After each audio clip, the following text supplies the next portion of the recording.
오늘은 8월 2일 주일 아침입니다. 오늘 여러분과 함께 나누고 싶은 말씀은 고린도전서 1장 18절부터 25절 말씀을 중심으로 해서 그리스도의 십자가 두 번째 말씀을 전하도록 하겠습니다. 지난주에는 십자가의 단어의 뜻, 그리고 의미, 사용된 용례, 그리고 예수 그리스도의 죽음이 그리스 로마 제국 시대의 사람들, 특히 헬라 문명과 유대 전승에 익숙한 사람들에게는 소크라테스의 죽음이 고귀한 죽음으로 생각하고 받아들여졌다고 한다면, 예수 그리스도의 죽음은 수치스러움의 정점을 나타내는 비천한 죽음, 수치스러운 죽음이었다라고 말씀을 드렸습니다. 그러나 예수 그리스도가 십자가에서 죽으신 것이 결코 헛되지 않다는 이유가 무엇인지 구체적으로 오늘 본문을 통해서 말씀을 드리고, 그리고 바울이 고린도전서 1장에서 시작한 이 논증이 결국 무엇을 향하고 있느냐, 그것은 원대한 하나님의 구원 계획에 대해서 말씀을 하고 있고, 그 구원 계획을 이루고자 하는 아주 작은 그 시작점이 바로 주님이 직접 세운, 주님을 우리 주 예수 그리스도라고 불리우는 사람들이 모여있는 교회를 통해서 이루어지고 있다라고 하는 것을 말씀을 드리려고 합니다. 바울은 고린도전서 1장 13절에서 세 개의 수사학적 질문을 던졌습니다. 그것이 세 개의 동사를 사용하고 있는데, 그리스도가 나뉘었느냐, 또 그리스도가 바울이 십자가에 달렸느냐, 또 여러분은 바울의 이름으로 세례를 받았느냐 라고 세 개의 수사학적 질문을 던지고 있지만, 바울이 원하는 대답 또는 바울이 적극적으로 고린도 교인들에게 주고자 하는 그 호소는, 나뉜 것은 그리스도가 아니고 교회가 나뉘어졌고, 십자가에 달린 분은 바울이 아니고 그리스도이시며, 고린도의 교회는 바울의 이름으로 세례를 받는 것이 아니라 예수 그리스도의 이름으로 세례를 받았다는 것입니다. 그런데 오늘 본문을 중심으로 해서 생각해 볼 때, 사실 우리 신앙의 기초는 세례에 있음을 우리는 분명히 알 수 있습니다. 그래서 초대교회 때는 세례의 의미를 완전히 이해하고 또 고백하고, 그리고 세례를 받을 때 이미 고백한 그대로 살고 있는지 적어도 2년, 또 길게는 3년 동안 가르치고 지켜보면서 확신이 서면 그들을 이제 문답을 통해서 고백을 확인을 하고 세례를 줌으로 성도로 받아들여졌다는 것이죠. 이 세례를 통해서 성도들은 하나가 되고 예수 그리스도 안에 존재하게 됩니다. 다시 말씀드리면, 세례는 그리스도와 연합되는 것이고 그리스도와 함께 되는 것, 즉 하나됨을 의미하고 있습니다. 그래서 성도들은 세례를 받음으로 그리스도와 함께 존재하고 그리스도 안에 존재하게 됩니다. 왜냐하면 그리스도는 우리 또는 개인적인 존재 한 사람을 위해 십자가에 달리셨기 때문입니다. 이런 사실을 로마서 6장 3절에서 8절 사이에 세례와 십자가의 사건을 관계를 말씀하고 있는데요. 그리스도인들이 세례를 받는 것은 그리스도 예수와 합하여진 것이며, 그리스도의 십자가에서의 못 박힘의 의미가 죄의 몸이 죽어 다시는 죄에게 종노릇하지 않는다는 것을 의미하고 있습니다. 그래서 17절에서 바울이 말하는 의도는 세례를 부정하거나 세례의 의미를 가볍게 여기는 것이 아니라, 세례의 본질이 무엇이고 삶에서 어떻게 세례의 의미를 실천하며 살 것인지를 헤아려 보라는 뜻에서 그 말씀을 한 것으로 이해할 수 있습니다. 고린도 교회 성도들은 세례, 십자가의 사건 연합에 대한 뜻을 알고 있습니다. 그런데 고린도 도시는 이미 로마 제국이라고 하는 정치하에서 헬라 문명의 깊은 영향을 받은 도시였습니다. 이미 그 도시에는 형성된 어떤 문화적 또는 종교적 또는 철학적인 시대의 정신들이 있었다는 것입니다. 사도 바울이 교회 분열의 문제를 4명의 지도자들을 중심으로 일어난 권력투쟁으로 말하고 있지만, 조금 전에 말씀드린 고린도 지역을 휩쓸고 있는, 아니 로마 제국 하에 문화적인 정신을 영향적으로 영향을 주고 있는 헬라 문명이라고 하는 것에서 보았을 때 단순히 교회 분열의 문제가 4명의 지도자들의 이름들이 중심이 된 4개의 분파라기보다는 바울과 아볼로를 따르는 2개의 분파라고 볼 수 있는 이유가 상당히 설득력을 가지고 있다라고 하는 것입니다. 특히 우리가 오늘 읽은 본문과 2장 16절까지 바울은 지혜에 대한 단어를 많이 사용하고 있습니다. 3장에서는 구체적으로 아볼로와 바울만을 들어서 문제의 진면모를 드러내고 있고, 이 문제를 본격적으로 다루는 고린도전서 3장 4절과 6절에서 오직 바울과 아볼로의 그 두 사람의 예를 든다는 사실에서 이와 같은 사실을 우리가 추론해 볼 수 있을 수 있습니다. 특히 17절에서 바울이 부르심을 받은 목적이 복음을 전하는 것인데 말의 지혜로 하지 않고 그리스도의 십자가, 또는 18절에서 십자가의 도, 여기서 도는 말씀이죠,를 같이 사용하고 있고, 또 지혜의 말에서 말과 십자가의 도에서 도가 같은 로고스를 사용하고 있다는 것입니다. 그렇다면 지혜의 말씀을 따르는 자들과 십자가의 말씀을 따르는 두 종류의 분파가 교회 내에 존재하고 있다라고 생각해 볼 수 있습니다. 바울이 언급하고 있는 같은 단어인, 그러나 수식어는 다르지만 다른 지혜의 말씀과 십자가의 말씀이 무엇인지 이제 살펴보도록 하겠습니다. 첫 번째 18절입니다. 18절은 지혜의 말씀과 십자가의 말씀에 대한 의미를 우리들에게 전해주고 있는데요. 고대 철학의 특징은 이론 탐구가 아니라 실천적이고 실용적인 면에 있었습니다. 즉 삶의 구체적인 문제를 해결하기 위한 일종의 처세술 혹은 자기 보호의 생활 양식이 고대 철학의 특징이었다고 하는 것입니다. 그래서 헬레니즘 시대의 철학은 적합한 처세, 행복의 성취, 탐욕의 치료로서의 철학이라고 특징 지을 수가 있습니다.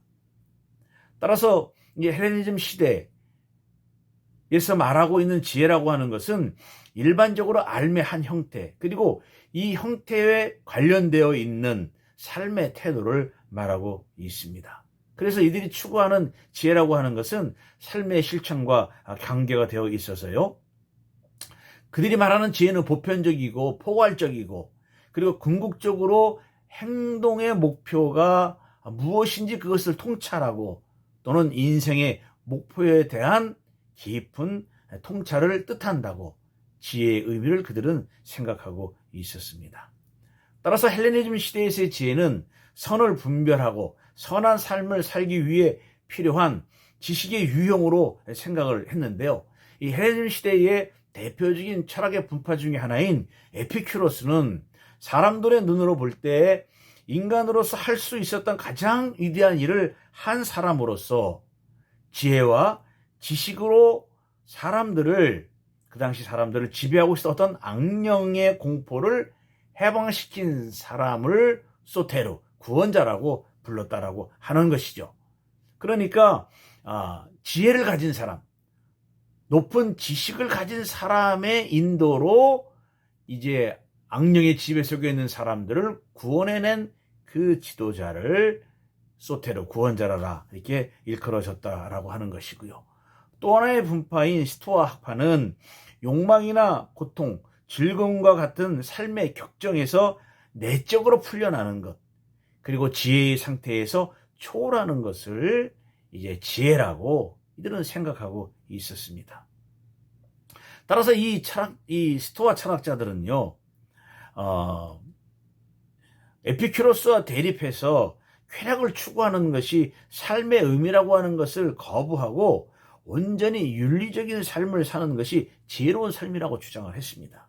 그래서 스토아 철학자들은 세계가 신적인 로고스가 있는데, 이 신적인 로고스가 세상을 지배한다고 믿었고, 그리고 신적인 이성의 극치인 로고스가 사람들을 평온한 마음과 질서 있는 삶을 살도록 이끄는 역할을 감당했다라고 로고스의 의미를 이제 생각하고 있었습니다.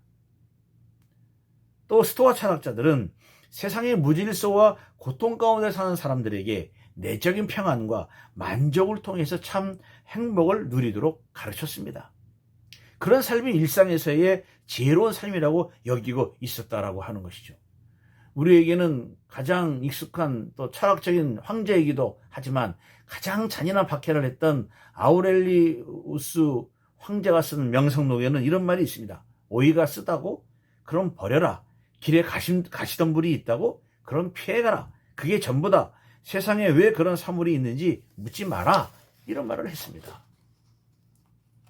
그러니까 우리가 알고 있는 에피큐로스는 사실 쾌락을 추구하는 철학이라고 알고 있지만 실제로는 삶의 고통을 피하는 철학이었기 때문에 그들은 그 삶의 지혜를 추구하는 목표의 어떤 그 궁극적인 목표가 심리 치료이고 삶의 태도를 바꾸기 위해서 흔히 그 잠언집에 등장하는 좋은 말들이 있잖아요. 그런 좋은 말들을 스승들의 좋은 말들을 가슴에 새기라 이렇게 말을 합니다. 그리고 자꾸 일상적인 일에 주의를 기울이고 기쁨을 얻는 훈련을 해서 삶을 행복하게 만드는 지혜로운 자들의 경험에 동참하라 이렇게 말을 합니다. 그래서 사람들과 만나서 이야기하는 것은 삶에 적용 가능한 지혜로운 통찰을 얻을 수 있기 때문에 모여서 파티도 하고 즐거운 일들을 나누고 함께 하라고 말씀하고 있는 것이죠. 그래서 이런 사람들은 어떤 공동체적인 생각보다는 자기 자신과 관련된 일부터 하고 자기 중심적이고 자기의 일상부터 바꾸라고 하는 것입니다. 그리고 내가 깨달은 것을 지혜롭게 끈기 있게 배우라고 하지요. 이것을 지혜라고 하는 것입니다. 그렇다면 왜 제가 이 헬레니즘 시대의 대표적인 철학이 에피큐로스 또는 스토아 또는 견유학파라고 불리우는 그 디오게네스의 그 회의학파 이런 것들 중에 두 가지를 말씀을 드렸는데요. 왜 이렇게 장황하고 지루하게 이 두 학파가 주장하는 그 지혜를 말씀하시는지 여러분들이 혹시 아시는가 물어보고 싶습니다. 그것은 다른 것이 아닙니다. 고린도 교회 분열 문제가 세례와 그리스도의 십자가를 제대로 이해하지 못한 성도들이 고린도 도시의 지식층들이 가지고 있는 지혜의 추구와 지식이 교회를 어지럽히는 단초가 되었다라고 저는 생각하고 있는 것입니다.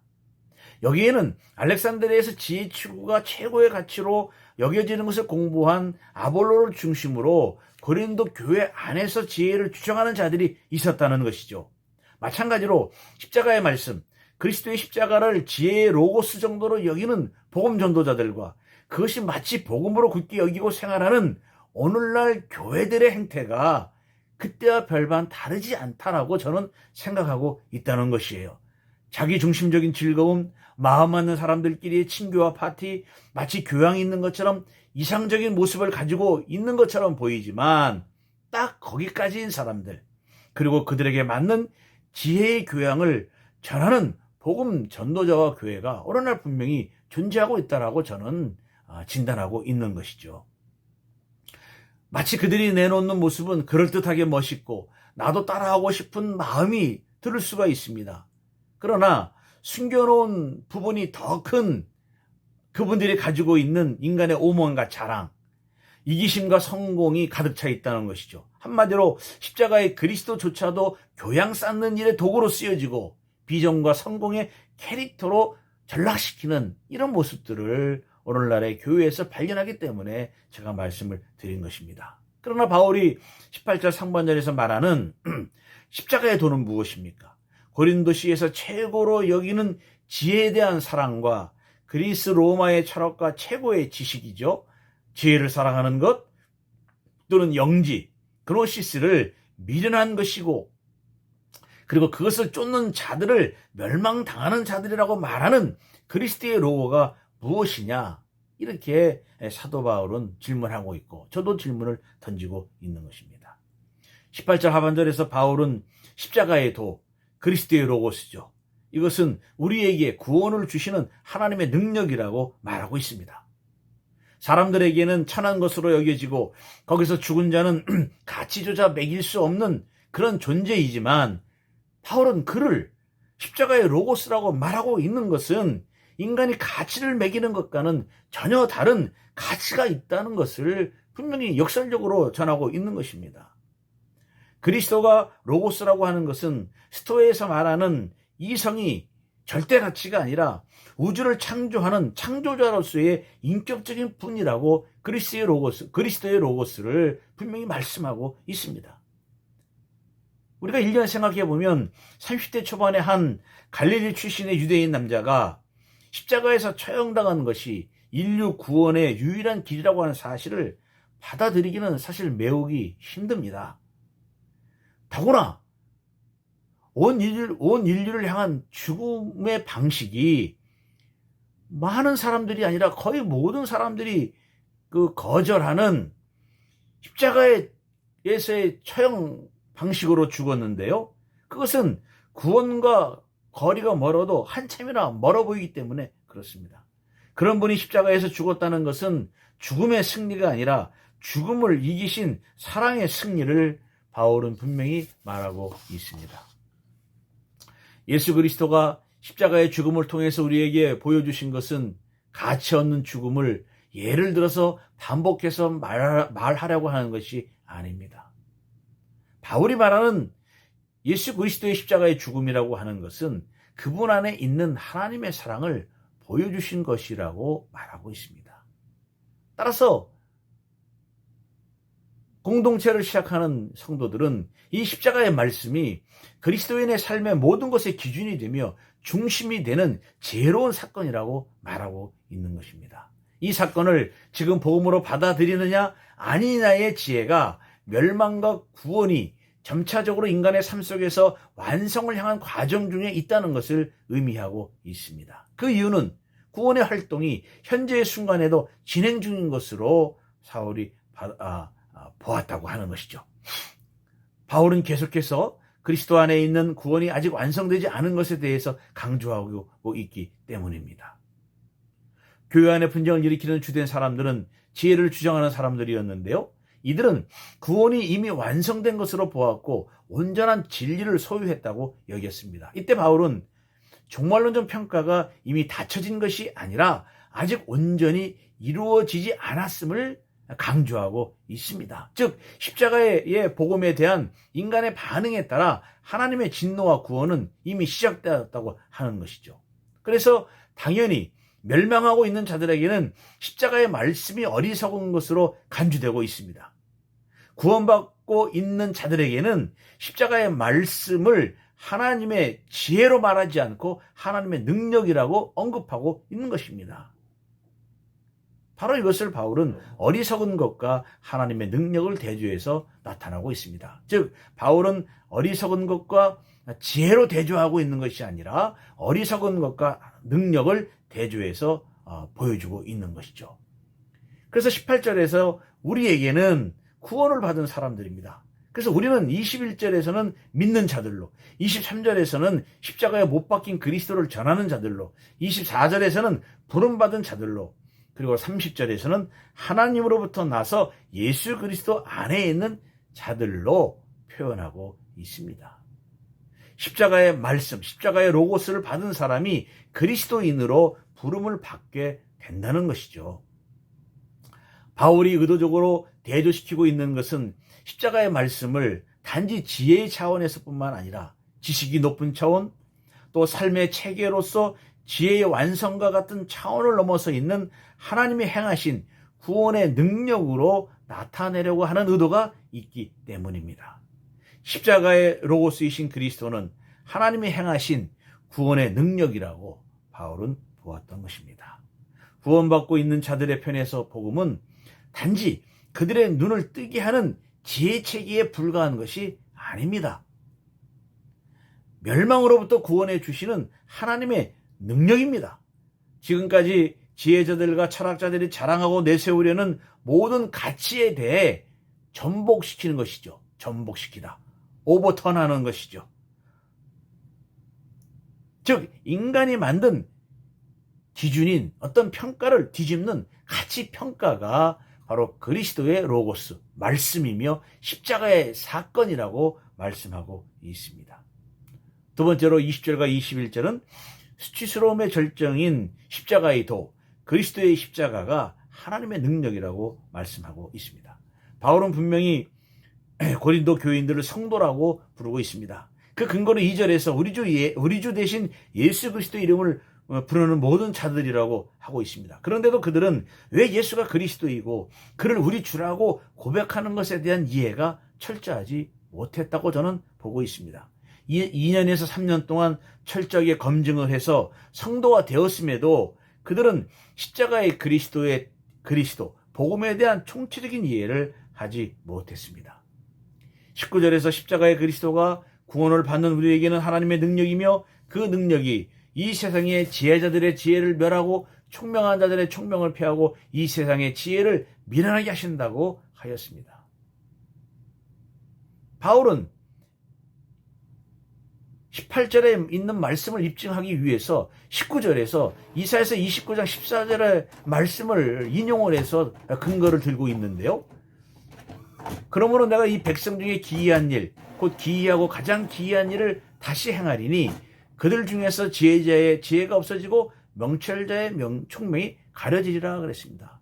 이게 무슨 말씀인가 하면 유대의 정치 종교 지도자들이 선지자의 말씀을 듣고 하나님을 의지하는 것보다는 자기 자신의 지혜를 의지하면서 애국과 군사 동맹을 맺어 나라를 보호하려고 하는 현실적인 계획을 묘사하는 구절입니다.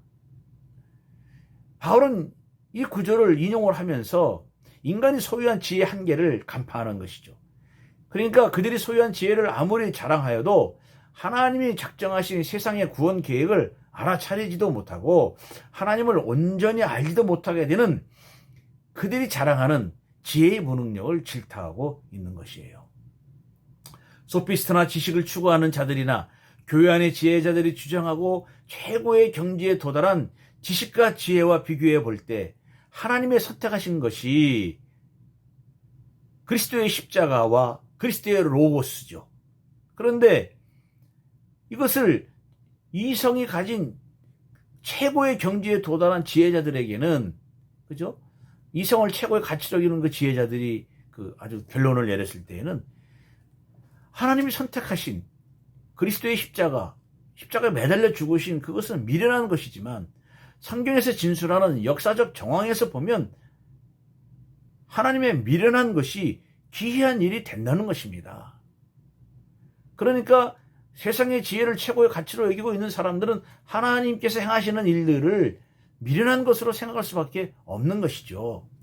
그렇다면 왜 지혜로운 자들이 하나님의 능력인 이것을 알지 못하느냐? 왜 하나님의 능력을 미련한 것으로 생각하고 있느냐? 앞으로 말씀드리겠지만 그것은 인간의 자랑 앞에 하나님의 진리, 하나님의 지혜는 가려지게 되어 있습니다. 29절에 나타나게 되는데요.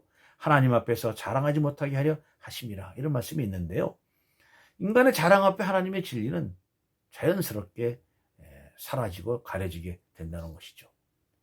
따라서 고린도 교인들이 가지고 있는 인간 중심의 지혜는요, 더 이상 교회 안에서는 유용하지 않고, 그리고 그들이 가지고 있는 지혜와 총명은 하나님의 구원 섭리를 온전히 알지 못하고 하나님의 지혜를 능가하지 못하게 될 수밖에 없는 것이죠. 그래서 바울은 20절에서 이사야 19장 12절과 33장 8절에서 사용한 방식이 있는데, 역시 이것도 레토릭, 수사학적 질문인데요. 20절에서는 where로 시작하는, 어디에 있느냐라고 시작하는 세 개의 수사적인 대화차 질문을 합니다. 20절의 상반절에 보면 지혜 있는 자가 어디 있느냐, 선비가 어디 있느냐, 이 시대의 변론자가 어디 있느냐, 이렇게 말하고 있는 것이죠. 당연히 바울의 대답은 아무도 없다라는 대답을 이끌어내도록 유도하는 질문인데요. 여기서 아무도 없다라고 하는 것은 이제는 더 이상 세상에 지혜 있는 자가 없다는 것이 아니라 세상에서 가장 최고의 가치로 여기고 있는 인간의 이성의 가치, 인간의 이성의 지혜로는 십자가의 그리스도를 통해 드러난 하나님의 지혜를 이해할 수 있는 자나 서기관들이나 변론가들이 없다는 뜻입니다. 저는 여기서 이것을 이렇게 생각을 합니다. 여기서는 바울의 경험이 중요하게 작용을 한다고 보는데요. 이전에 바울은 주의 제자들에 대해서 살기가 등등한 사람이었습니다. 그렇지만 그는 다마스커스로 가는 도중에 하나님의 강한 이끄심으로 주님을 만나서 3일간 보지 못하는 일이 생기게 됩니다. 그때 주께서 아나니아에게 바울을 소개하죠. 내 이름을 전하기 위해 택함 받은 나의 그릇이라고 계시해 주면서 그에게 사울에게 안수하며 해준 말이 있습니다. 사도행전 9장 17절에 보면 예수께서 나를 보내어 너로 보게 하시고 성령으로 충만하게 하신다. 이런 말을 전해줍니다. 이 말을 듣고 바울은 이제 다시 보게 되었습니다. 여기서 바울이 다시 보았다라고 하는 것은 단지 육신의 눈이 띄어지게 되었다라는 것이 아닙니다. 그동안 자기가 배운 모든 학문에 대한 재해석이 되었다. 이성과 감정, 그리고 바울의 의지까지 바울이라고 하는 한 개인의 인격과 특성이 재창조되었다라고 하는 의미입니다. 그 경험이 오늘 20절에서 이 세상의 지혜를 소유한 대표적인 사람들을 제시하면서 수학적인 질문을 한다고 저는 보는 것이죠. 지혜 있는 자는 지혜의 대표로서 헬라 철학자들, 서기관들은 유대적 지혜의 대표자인 서기관, 율법에 능통한 유대인이죠. 그리고 변론가는 일반적으로 토론을 즐기는 철학적 소양이 있는 자들을 말을 합니다. 그래서 고린도 도시 또는 교회의 구성원들의 대표적인 배경으로 세 가지 종류의 지혜자를 말하고 있지만 이건 바울 자신의 이야기인 것이기도 하죠. 왜냐하면 바울의 교육 배경에 보면 위에 세 가지를 다 교육을 받았습니다. 어떤 분은 바울이 라틴어까지 알고 있었다고 얘기를 합니다. 왜냐하면 스페인까지 복음을 전하기 위해서는 라틴어를 또 이제 알고 있어야 되는데요. 사도행전 17장에서 선교 여행 중에 헬라 철학가들과 변론한 것을 보면 자신의 경험에 기반해서 고린도 교인들에게 호소하고 있는 거예요. 그러니까 십자가의 도를 알기 전에 사울, 그리스도의 십자가를 체험하기 전에 사울은 분명히 자신을 길러준 종교와 철학의 배경에서 보면 십자가의 도는 미련하고 수치스러운 것이었습니다. 그러나 바울은 주님과의 만남과 성령으로 말미암아 전인격이 치유되어 그는 변화되었습니다. 바울이 경험했고 교육받았던 어떤 인간의 지혜나 종교 그리고 철학도 십자가의 도와 그리스도의 십자가를 섭리하신 하나님의 지혜 앞에서는 무력한 것이 되었던 것입니다. 오히려 미련하고 수치스러운 그리스도의 말씀과 그의 십자가는 하나님의 능력으로 체험되고 증명되었다는 것이죠. 이와 반대로 이 세상에서 최고의 지혜로운 것처럼 주장하고 있는 사람들은 현재 자기들이 이 세상에서 가지고 있는 지혜가 가진 궁극적인 목적은 알 수 없죠. 그들의 지혜를 가지고 하나님이 행하신 목적을 이해할 수는 없는 것이죠. 따라서 세상의 지혜는 어리석게 되었습니다. 그 결정적인 사건이 그리스도의 사건에서 일어난 것이죠. 그러므로 이 시대에 그리고 세상에 속한 지혜는 아무 소용없이 멸망받게 되는 것입니다. 사람들에게 조롱당하고 수치스러움의 실제인 십자가의 그리스도는 멸망당하여 사라지는 존재가 아니라 하나님의 능력으로 구원의 길을 만드셨고 세상의 지혜로움을 자랑하는 것이 얼마나 어리석은지를 스스로 폭로하게 하셨을 뿐 아니라 자랑의 결말은 멸망이라는 사실까지도 사람들에게 알려주고 있고 호소하고 있는 것입니다. 그래서 다음에 21절에서 바울은 고린도 교회에서 자기의 지혜를 자랑하는 그런 사람들의 한계에 대해서 말씀을 하고 있습니다. 하나님의 지혜는 십자가의 그리스도에게 일어난 사건을 통해 계시된 지혜입니다. 여기서 우리는 인간이 가진 지식과 이성의 한계를 느낍니다. 21절 상반절에서 세상이 자기 지혜로는 하나님을 알 수 없다라고 바울은 말합니다. 자기가 배웠던 지혜로운 지식들이었지요. 그는 어떤 학자에 의하면 워드 워리어라는 말처럼 변론과 토론을 잘하도록 좋은 교육을 받은 사람이었습니다. 그런 그가 바울은 직접 경험을 했습니다. 인간적인 노력으로는 얻을 수 없는 십자가에서 선명하게 드러난 전복된 가치가 하나님의 지혜를 드러낸다는 것을 몸소 체험을 했다는 것이죠. 그래서 바울은 십자가의 말씀이 하나님의 구원하는 능력이요 구원의 지혜라고 당당하게 주장할 수 있었던 것입니다. 바울은 내가 경험해 보니까 알 수가 있어. 그래서 나는 직접 만나고 성령의 깨닫게 하심으로 하나님이 세상을 향한 계획을 알게 되었단 말이야. 그러니까 내가 전하는 이것만 잘 듣고 믿어도 나와 똑같은 하나님의 능력을 경험하고 하나님의 지혜를 알게 되어서 세상의 지혜가 주는 한계와 미련함을 당연히 알 수 있거든. 그러니 세상의 지혜와 지식에 너무 얽매이지 마라. 이렇게 말하고 있는 것과 같은 것입니다. 여기서 생각해 봐야 될 것은 이 세상의 지혜로는 받아들일 수 없는 십자가의 그리스도를 이해하기 위해서는 나에게 먼저 우선권, 내가 선택할 수 있는 결정권이 있었던 것은 아닙니다. 그것은 하나님께서 기뻐하시는 지혜로, 그러니까 구원하시기를 기뻐하셨다는 뜻을 이렇게 표현한 것이에요. 하나님께서 기뻐하시는 지혜로 사람들을 구원하시려는 계획을 아주 기쁘게 세우신 주님께서 먼저 행하심으로 그것을 믿는 자들에게 복음으로, 축복으로 다가온다는 것입니다. 그런데 우리의 지혜로는 불가능한 것이죠. 그것은 오직 하나님께서 우리를 구원하시려고 먼저 작정하시고 우리를 믿도록 부르셨기 때문에 가능한 것입니다. 그래서 갈라디아 1장 15절에 그러나 내 어머니의 태로부터 나를 택정하시고 그의 은혜로 나를 부르신 이가, 이렇게 바울은 표현하고 있습니다.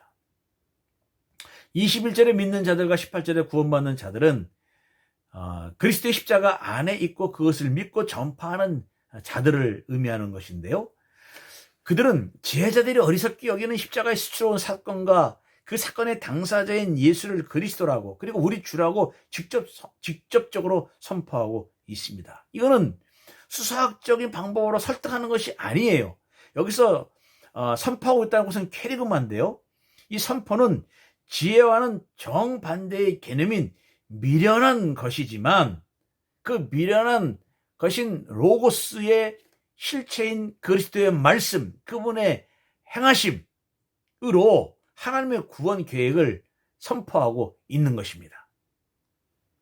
바울을 비롯해서 십자가의 그리스도를 믿는 미련한 성도들은 그 성도들을 얼마나 많은 사람들이 모여했겠습니까? 앞에서 말씀드린 듯이 고작 30여 세에 불과한 갈릴리의 촌출신 유대인 하나가 십자가에 죽은 것이 하나님의 원대한 구원 계획에 들어가고 있다? 그것을 믿는다? 초창기 그리스도인들은 따가운 눈총을 당연히 받았겠죠. 그리고 얼마나 모욕했겠습니까? 또 얼마나 미련한 사람들이라고 조롱을 했겠습니까?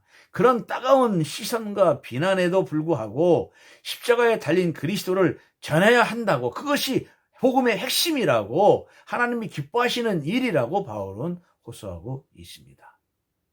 고린도 교회 교우들이 그리스도의 십자가를 미련한 것으로 여길 수밖에 없는 이유를 위해서 말씀드렸습니다만은, 다시 말씀드리면 첫째는 그리스도의 십자가를 고린도시의 문화권에서 보면 수치스러움의 절정이고, 그리고 십자가에 매달린 예수를 삶의 지혜로 판단할 때 미련한 사람이고 상식적이지 않다는 것이고요. 그리고 둘째로 당대 지식인들이 가진 이성의 판단으로는 그리스도의 말씀과 그리스도의 십자가를 하나님의 지혜와 연결시킬 수 있는 한계와 제한 때문이죠. 이성의 한계 때문에 이걸 받아들일 수 없다.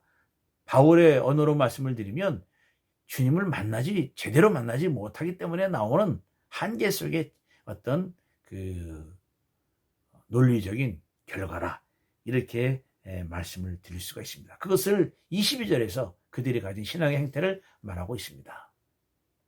네 번째로 22절은 두 개의 신앙, 즉 표적신앙과 지혜신앙, 그리고 그리스도의 십자가를 말하고 있습니다. 22절에서 유대인은 표적을 구하고 헬라인은 지혜를 찾는다 그랬습니다. 고린도 교회를 이루는 대표적인 구성원들의 특징을 표현하고 있는 말인데요. 유대인들은 과거의 경험에서, 또 과거의 역사에서 하나님이 행하셨던 승리를 통해서 그 하나님의 역사하심이 드러나기를 원했던 것이죠. 다시 말씀드리면 구체적으로 노예의 상태에서 구원해 주신 하나님의 능력과 행위들을 말하고 있는 것인데요. 대표적으로 유대인들은 홍해를 건넌 사건이 나타나고 있지 않습니까? 자신들을 죽이려고 쫓아오는 예굽의 군대들을 홍해 바닷물 속에 수상시켰던 하나님의 역사를 보는데요. 그래서 그들은 홍해를 안전하게 건넜습니다. 크로스했습니다. 그런데 그리스도의 십자가, 그리스도의 크로스는 능력이 아니라 오히려 부끄러움이었고 십자가에서 표적을 얻었지만 그 표적은 하나님을 모독하는 것이라고 생각을 했습니다.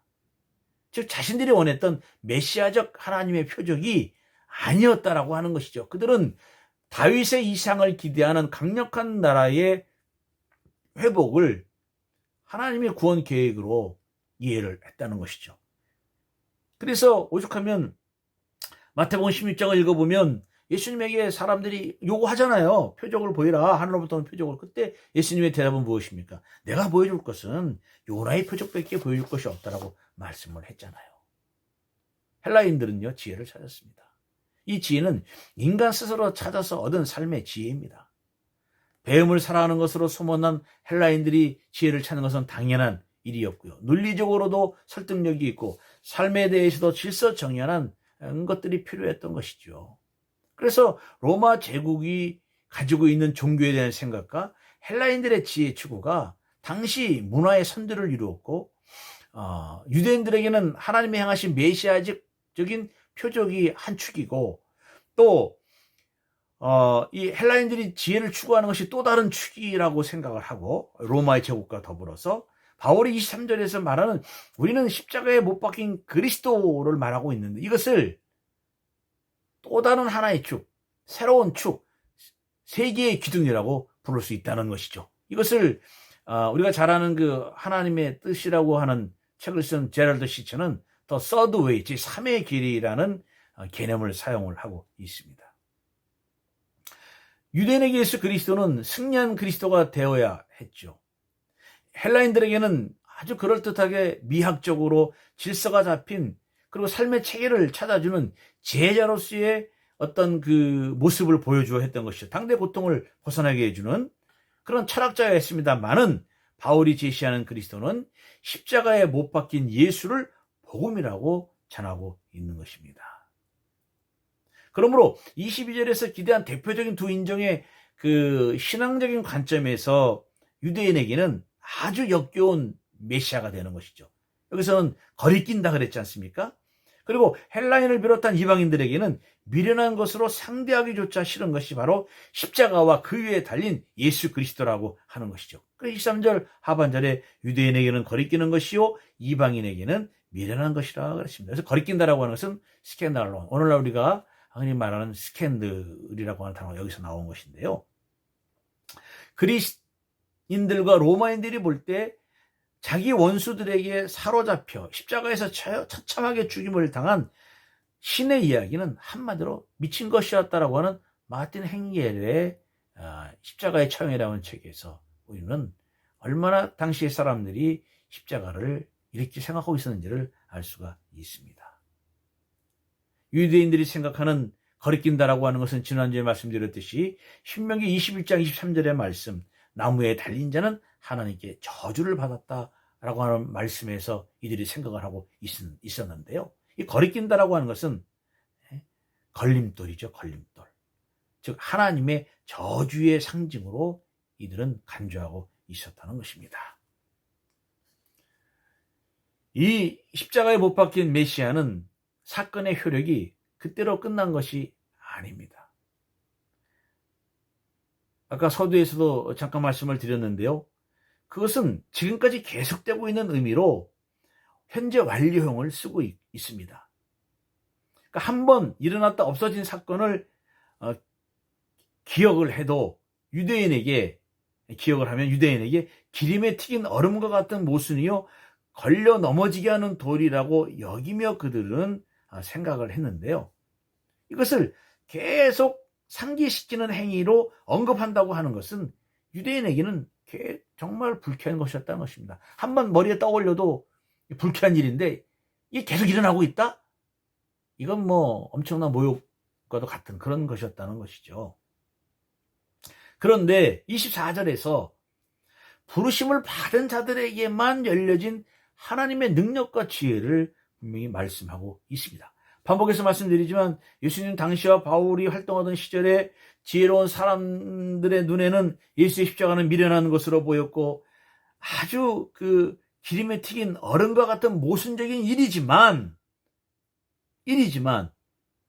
그렇지 않다는 것을 바울은 반복해서 말을 합니다. 23절에서 십자가에 못 박힘이 수동형인데 여기서 못 박혔다라고 하는 것은 예수 그리스도를 하나님의 십자가에 못 박았다는 것을 의미하는 것이고, 그리고 이 십자가 사건은 하나님의 거룩한 계획 속에 놓여 있다는 것인데, 그렇다면 24절에서 오직 부르심을 받은 자들에게는 유대인이나 헬라인에게나 그리스도는 하나님의 능력이요 하나님의 지혜라고 말하는 것은 당시 문화의 중요한 종교 형태를 가진 두 그룹인 유대인들과 이방인들의 이성과 마음이 자신들의 고유한 전통에 사로잡혀 있어서 하나님이 계획하신 분명한 증거인 십자가를 이해하고 볼 수 있는 이성은 합리성이라고 하는 지혜의 덫에 묵혀 있었고, 귀는 막혀 있었고, 눈은 까맣게 먼 상태임이 드러났다라고 하는 것입니다. 그들이 지혜를 자랑하고 표적을 자랑하고 있지만, 그러나 그들의 한계는 하나님이 새롭게 구원하신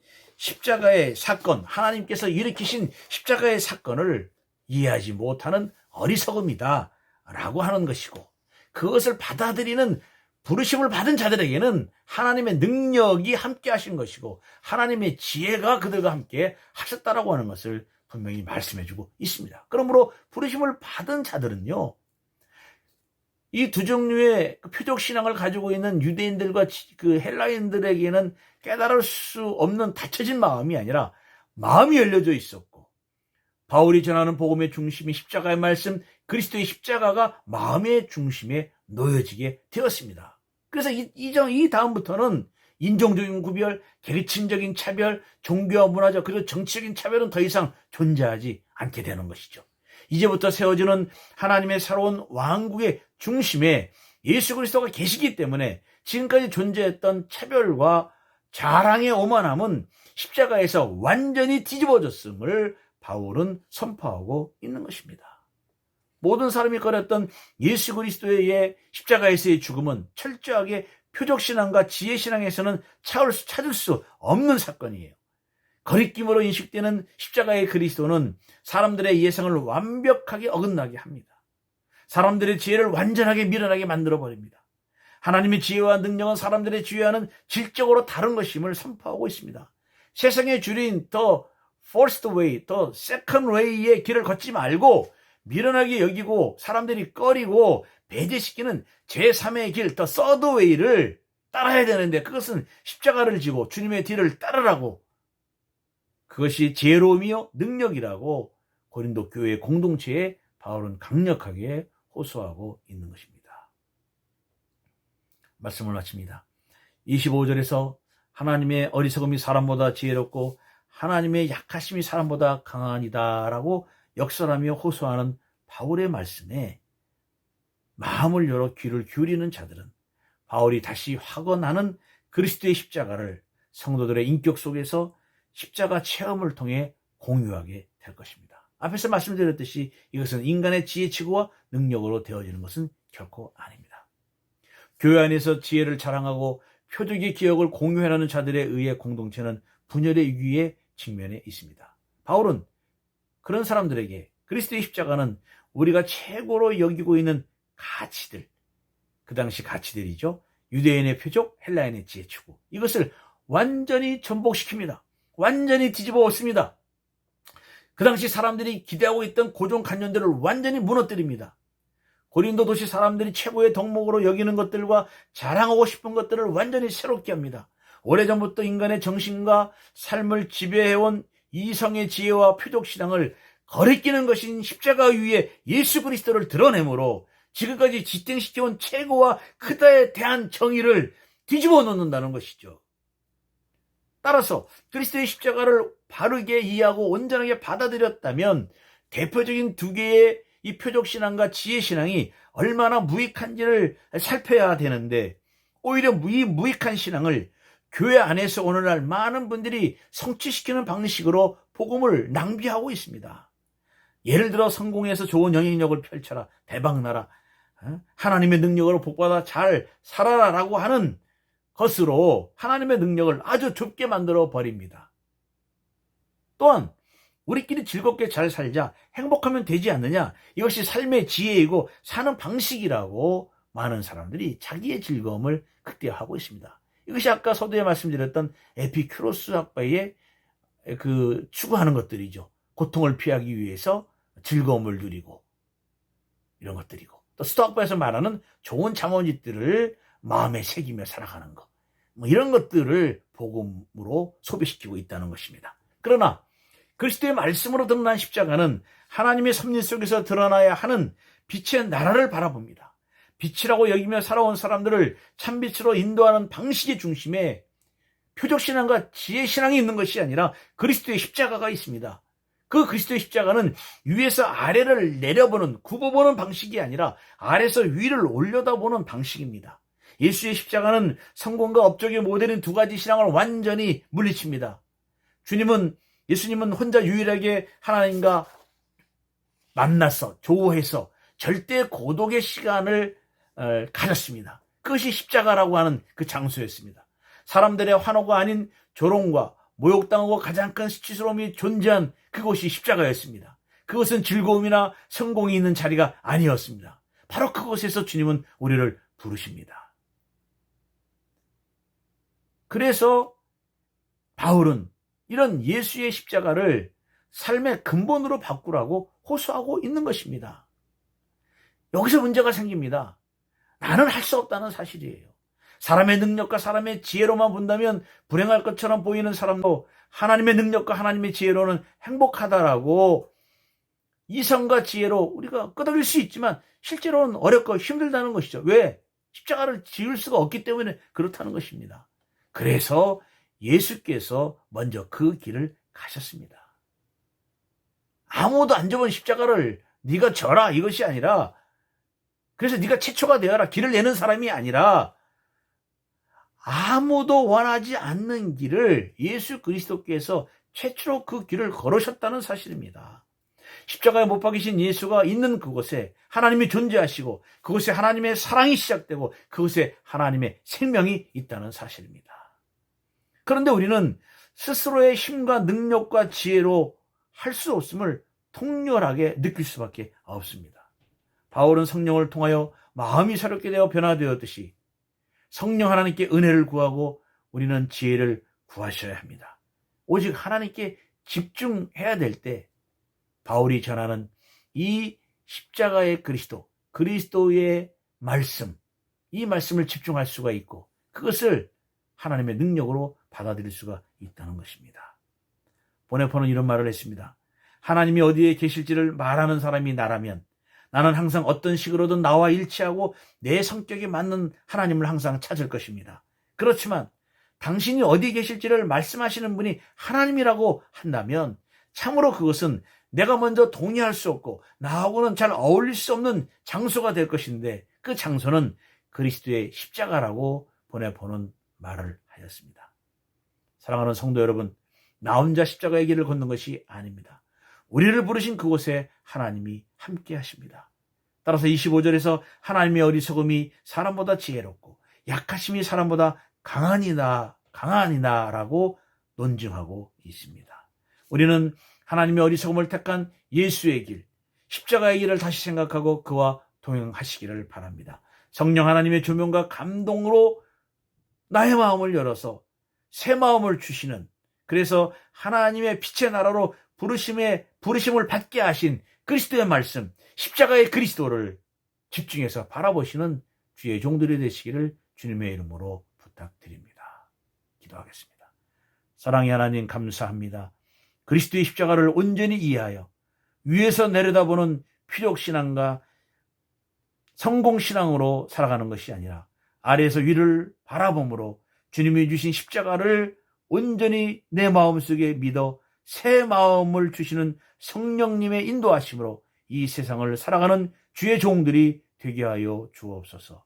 예수님의 이름으로 기도하옵나이다. 아멘.